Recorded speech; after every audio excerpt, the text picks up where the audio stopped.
దాని మీద కూడా విచారణ జరిపి యాక్షన్ తీసుకోవాలి. కొంతమంది పోలీస్ అధికారుల మీద నేను మనవి చేస్తున్నాను.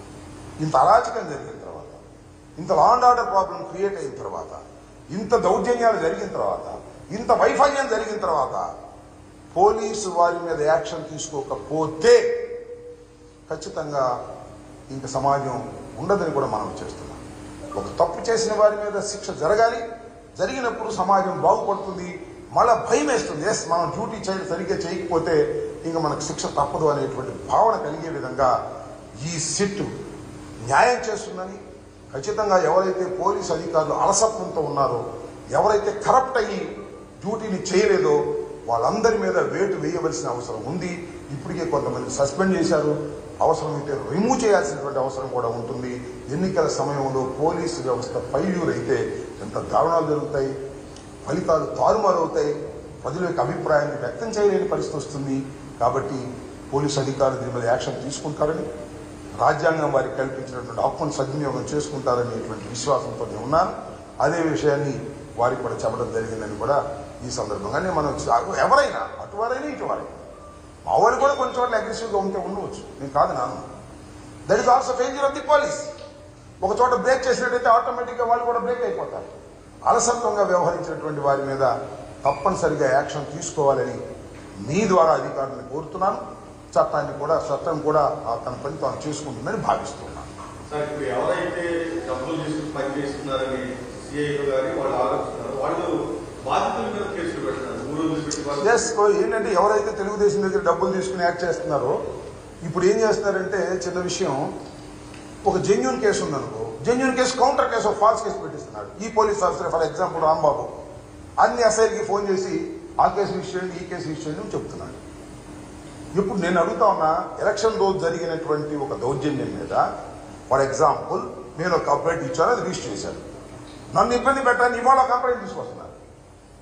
కంప్లైంట్ తీసుకొస్తే అర్థం అయిపోతుంది కదా, పోలీసు వారికి అర్థం కదా.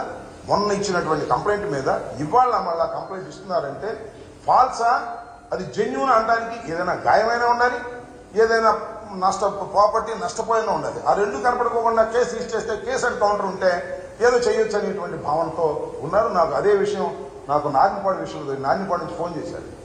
ఏమండి వాళ్ళు కేసు ఇస్తున్నారండి అంటే, వాళ్ళకి ఫోన్ చేశాడు, ఏమయ్యా మేము చేయింది కేసు ఎందుకు ఇస్తున్నారని అడిగాను లోకల్ వాడు. మీరు ఇచ్చారుగా, అందుకని మేము కూడా ఒకటి ఇస్తున్నాం కేసు, సిఐ రాంబాబుకి చెప్పి రాంబాబు రిజిస్టర్ చేస్తా అన్నాడు లోకల్గా. ఇలా ఫాల్స్ కేసెస్ రిజిస్టర్ చేసి, ఒక జెన్యూన్ కేసు మీద ఫాల్స్ కేసు రిజిస్టర్ చేసి బెదిరించేటటువంటి కార్యక్రమం చేస్తున్నారు. ఇది చాలా అన్యాయం. అటు పెట్టామని కేసు, మేము చాలా ధర్మంగా ఉన్నామని చెప్తున్నారు పోలీసు. ధర్మం ఎటుందో అటు ఉండాలి తప్ప అటు ఇటు కేసులు పెట్టి మేము రెండు వైపులా సమానంగా ఉన్నామనుకోవడం కరెక్ట్ కాదు. బాధితుడు ఇచ్చినటువంటి రిపోర్టుని మీరు రిజిస్టర్ చేయండి. బాధితుడు కాకుండా ఫాల్స్గా ఇచ్చినటువంటి కేసుని రిజిస్టర్ చేస్తే అది ఫాల్స్ కేసు, అది కరెక్ట్ కేసు సుపీరియర్ ఆఫీసర్ చాలా ఈజీగా కనిపెట్టగలడు. వాళ్ళకి ఆ విచక్షణ జ్ఞానం ఉంటుంది పోలీసు వారికి. ఎస్పీ న్యూగా వచ్చేటువంటి ఎస్పీ గారు వాటిని పరిశీలించాలని, వాటిని రివ్యూ చేయాలని, సిట్టును కూడా వాటిని రివ్యూ చేయాలని, which is the false case, which is the correct case తెలుసుకోవాలని, ఫాల్స్ కేసు రిజిస్టర్ చేసినటువంటి స్టేషన్ హౌస్ ఆఫీసర్ మీద యాక్షన్ కూడా తీసుకోవాలని నేను ఈ సందర్భంగా కోరుతున్నాను.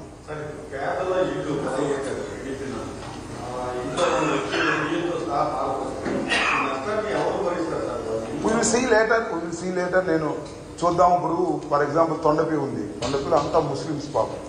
ఏ రోజుకి ఆ రోజు రెక్కాడితే కానీ రొక్కాడినటువంటి ప్రజానీకం వారి మొత్తాన్ని, వారి వాస్తవాన్ని ధ్వంసం చేశారు. ఇళ్లు పాల్గొట్టారు, ట్రాక్టర్లు కాల్చారు, స్కూటర్లు, బళ్ళు, టూ వీలర్స్ మొత్తం కాల్చారు, ఇంట్లో వస్తువులన్నీ కాల్చారు. వారికి ఏదో ఒక ఆర్థిక సహాయం ప్రభుత్వం వైపు నుంచో పార్టీ వైపు నుంచో చేయాల్సిన అవసరం ఉంది. దాని మీద కూడా ఆలోచన చేస్తాం.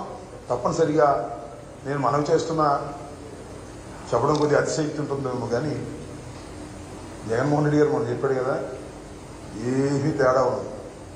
4వ తారీఖు పోలింగ్ అయిన తర్వాత 9వ తారీఖు జగన్మోహన్ రెడ్డి గారు విశాఖపట్నంలో ముఖ్యమంత్రిగా ప్రమాణ స్వీకారం చేయబోతున్నాడు. మళ్ళా వచ్చేది జగన్మోహన్ రెడ్డి గారే. ఎన్ని కుట్రలు, ఎన్ని కుతంత్రాలు చేసినా జగన్మోహన్ రెడ్డి గారే మళ్ళా ఈ రాష్ట్రానికి ముఖ్యమంత్రి అవుతారు. ఒకటి చెప్తున్నా, పొద్దున్నే ఉదయాన్నే బయలుదేరి వచ్చారు, తండోపతండాలుగా జనం వచ్చారు. మహిళలు వచ్చారు, వృద్ధులు వచ్చారు, వర్కింగ్ క్లాస్ అంతా కూడా వచ్చారు. దీనికోసం వచ్చారబ్బా. చంద్రబాబు నాయుడు గారు గొప్పతనం నుంచి వచ్చారా? చంద్రబాబు నాయుడు గారు అద్భుతమైన పరిపాలన నుంచి వచ్చారా? అబ్బో చంద్రబాబు నాయుడు దేవుడు ఓటేద్దామని వచ్చారా? No no. జగన్మోహన్ రెడ్డి నా బిడ్డ, అమ్మ వడిచాడని వచ్చారు. జగన్మోహన్ రెడ్డి నా బిడ్డ, వృద్ధాప్య పెన్షన్ ఇచ్చాడు అని వచ్చారు. డోక్రా మరి రుణమాఫీ ఇచ్చారని వచ్చారు. రైతు భరోసా నుంచి వచ్చారు. నా బిడ్డను మళ్ళా గెలిపించుకోవాలనేటువంటి కుతూహలంతో లక్షలాది మంది, కోట్లాది మంది ఓటర్లు ఉదయంనే బారు తీరారంటే అది ప్రభుత్వ అనుకూలత తప్ప ప్రభుత్వ వ్యతిరేకత కాదు. Note it. 4వ తారీఖున మళ్ళా చూస్తారు మీరు. జగన్మోహన్ రెడ్డి గారు అద్భుతమైనటువంటి మెజార్టీతో గెలవబోతున్నాడు. పాజిటివ్ ఓటు చాలా అద్భుతమైనది. చాలా మంది అంటున్నారు, ఏమండి పోయినసారి కన్నా పోలింగ్ బాగా పెరిగిందా, ప్రభుత్వ వ్యతిరేకత ఉంటుందని ఆశపడుతున్నారు వాళ్ళు. నేను మనవి చేస్తున్నా, 2014లో తెలంగాణలో కేసీఆర్ వచ్చాడు. 2018లో జరిగింది మనకన్నా ముందు, 1 సంవత్సరం ముందు, 1 6 నెలల ముందు. 2014లో ఉన్న ఓట్ల శాతం కన్నా 2018లో ఓట్ల శాతం పెరిగింది.